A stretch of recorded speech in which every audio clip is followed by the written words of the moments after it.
Welcome to InnovativePhysiqueDevelopment.com. My name is Robert Malik, ISSA Elite Trainer with 18 certifications from Science for Sport. What I'd like to talk about today is constant tension versus alternation upon repetition. Now, there are two different drivers for hypertrophic response. One is metabolic stress, and the other one is mechanical tension.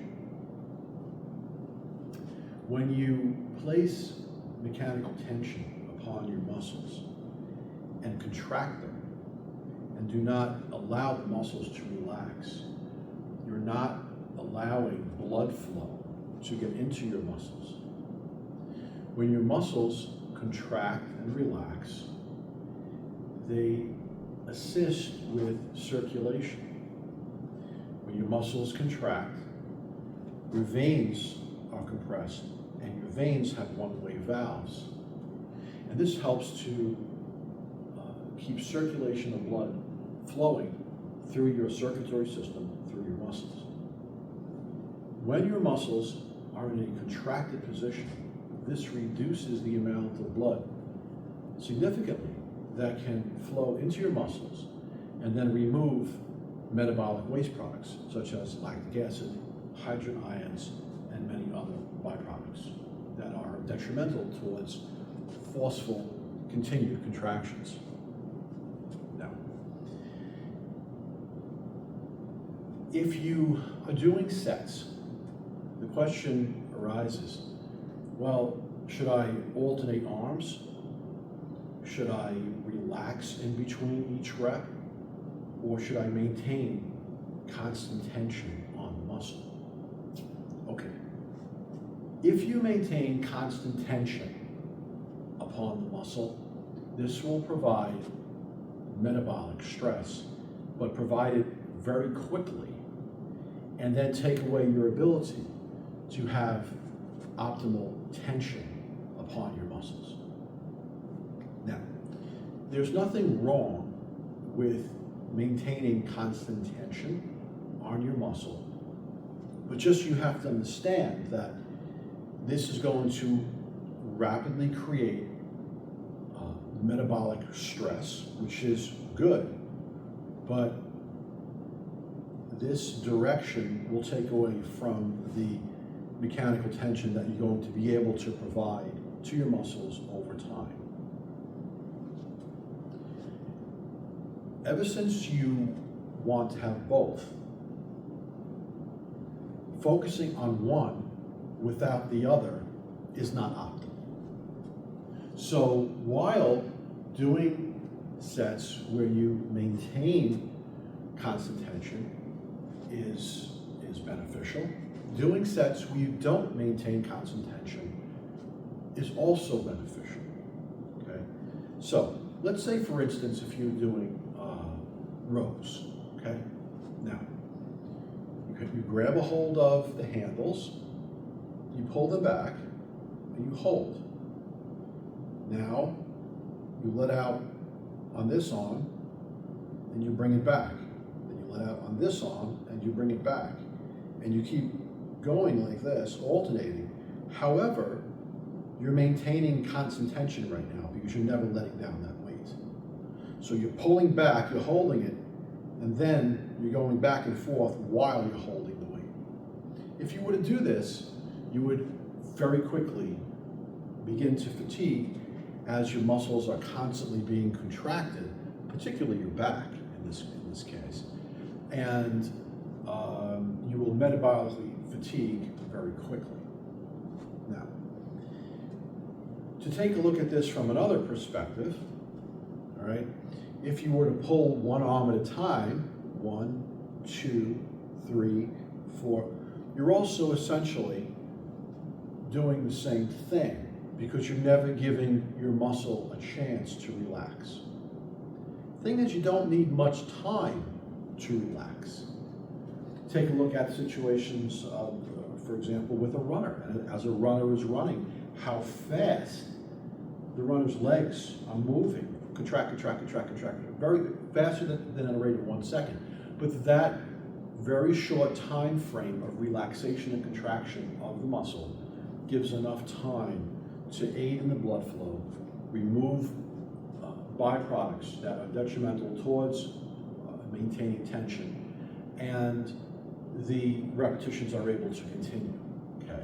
So what I'm recommending to you is one thing that I see in the gym where it's not balanced is that a lot of you are maintaining constant tension and not practicing alternation. And what I mean by alternation or a pause is, let's say if you would do that pull, instead of maintaining that constant tension, that after you would do the pull, you would relax for a second on that handle, like you would let the handle go, okay? And then grab it a half second later. Or even if you were to keep holding on to it, if you would try to just relax your muscle, this would still be pulling on your back, and there would still be tension. But if you could try to just relax a moment before you do another rep. Ideally, let's say if you're doing these pulls, do a right, and then do a left. Okay, right, left, right, left. And you take your hand off completely and have full relaxation during that time period of when you go back and forth. Another example here would be, let's say if you're doing reverse flies on a machine, okay? Instead of going back and then coming forward and back and forward and holding this weight the whole time and never letting go, what if you would just simply let the weight go all the way back, let the weight stack touch for a half a second, relax your rear delts and your rhomboids and traps back there, relax for half a second, and then contract. And then come back again, relax, and then contract again. It could be half a second, something like that. It makes a big difference, okay? Now, on the other end of the spectrum of mechanical tension, we have something that I brought up previously, which is Mike Mentzer's principle of the rest pause, where it's a 10-to-1 ratio of 10 seconds to rest to 1 second of work. And by doing this, you would have maximal tension created upon the type 2B fiber. However, you don't always want to train the type 2B fiber, you want to train the other fibers. So you don't want to take that much time from rep to rep to rep all the time, okay? So we have one end of the spectrum of where you're maintaining constant tension, and the other end where it's a 10-to-1 rest to work ratio. So in between, what you want to do is you want to have a middle ground and practice that middle ground. 10-to-1 rest to work ratio, 1 rep, 1 rep, let's say if it's a second for this rep, 10-second rest, all right, then hit it again. The other side is where you're not releasing this weight at all and maintaining constant tension, right? So somewhere in the middle is where you relax for, let's say, a half a second, and then hit the rep again. This will give you a little more of a balance of the metabolic stress versus the mechanical tension, and you'll have more of, like I said, more of a balance of the two. So you have the one side of the very high metabolic stress where you're not letting go of this weight and you're maintaining constant tension. Let me give you another example. Let's say you're doing tricep press downs, okay? 1, 2, 3, right? And you're maintaining that constant tension. All right. Now up here, you may not be pressing; you may just be relaxing a little bit, but it's still pulling on the muscles, so it's still not exactly where you're relaxing. Okay, but still, we are keeping a relatively constant tension. All right, even though you're up here, still pushing on you. All right. So compare that to, for instance, if you started doing alternations. If you did a press down with the handle and came up right? Grab it with the other hand, press down again. Grab the other hand, press down again. Maybe you press down on one with the palm facing down, and then other with the palm facing up. Grab with the other hand, palm down, palm up. Grab the other hand, palm down, palm up. Boom, boom, okay?